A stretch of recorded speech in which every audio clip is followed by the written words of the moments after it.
This week's video is one of the most random and challenging rides I've been on in a while. It was also one of the most stunning rides, and it certainly had its fair share of laughs and odd situations.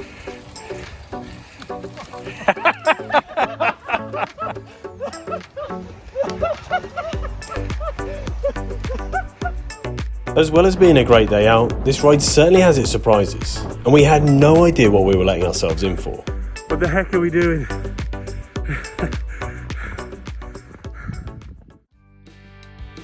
Like most good rides, it started at a random car park at the foot of a hill. The plan for today is to head over to the Ladybower reservoir and ride an epic loop in the sunshine, taking in some amazing sights, some downhill sections, and then getting back to the cars before the rain starts. But before the day could start, us YouTubers did what we do best, and messed around in the car park filming each other. But once we'd stopped prattling around in the sunshine, we got ourselves sorted and headed off. The first few sections from the car park were full of boulders. It may not look it, but the trail was pretty wet today, so everything was really slippery. Our back tyres were constantly slipping on the wet rocks. It's always a shock to the system when you have a tough climb right out the gates, but little did we know, this was going to be one of the easiest ascents that we made today. And of course, the climb was totally worth it for the views at the top. Our second climb was a little different. It was way too slick to try and ride up this grassy hill, so we resorted to pushing the bikes.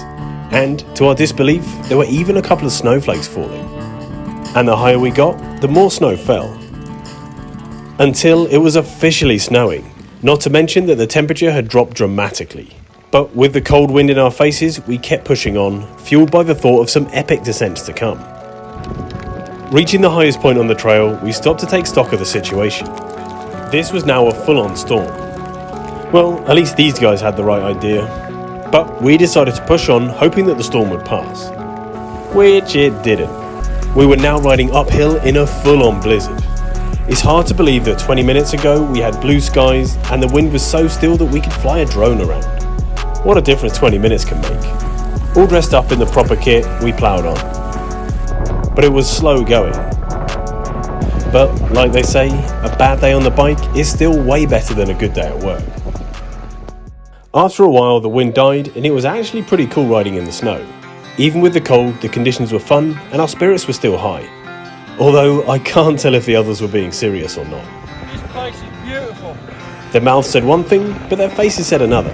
Beautiful. Beautiful. Soon, the weather broke, and the sun started shining through.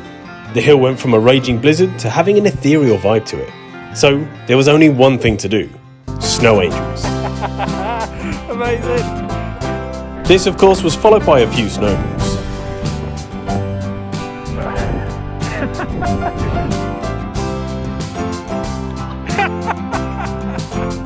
And visibility was good once again. So this is us over here in the lovely colourful sunshine. And then over here, full on Mordor. That's where we just came from. Hoping that the worst of the weather was behind us, we got back to riding. Like I said before, riding through snow is really tough. It feels like you're dragging an anchor behind you and you have to put so much effort in.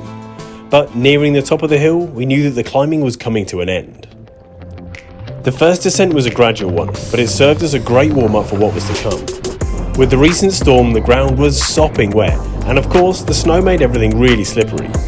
Not to mention, we had no idea what we were riding over. All this makes for precarious riding conditions, but still a heck of a lot of fun. But soon we came to the proper descents. This section was fast, rocky, and as you can see, super wet. That's a river.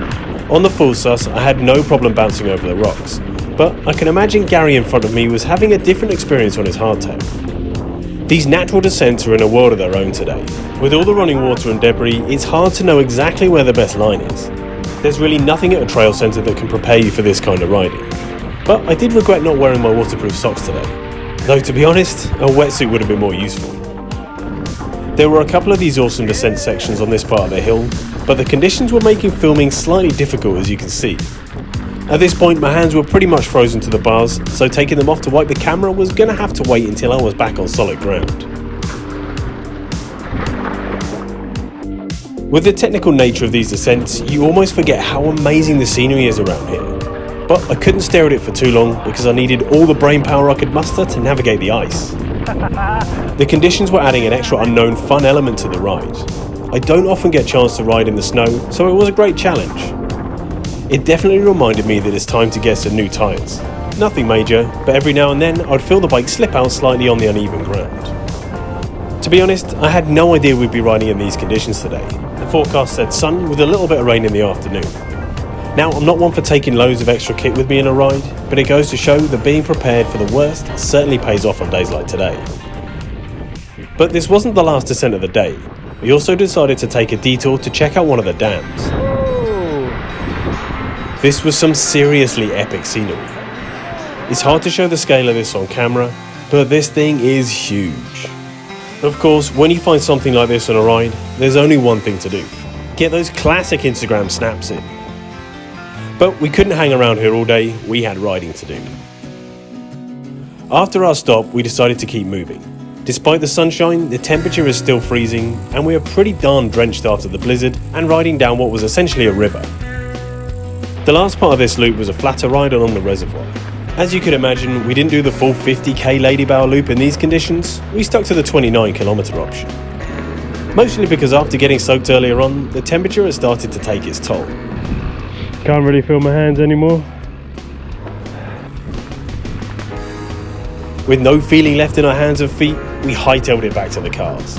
I can tell you, I've never been so excited to see the warm inside of my car. And it looks like we made it just in time. We've just made it back, and it is snowing like mad again. So, with the weather picking up again, we were glad to be in the warm and dry. There's nothing like a dry set of clothes after a cold, wet ride. So we are absolutely frozen. I can't feel my feet. I'm just trying to dry them off. Oh, so cold. Come on, heater. Come on. So, despite the cold, wet weather, this was one of the most fun rides I've had in a while. Thanks for joining me on this adventure. Please consider subscribing, and I'll see you next time.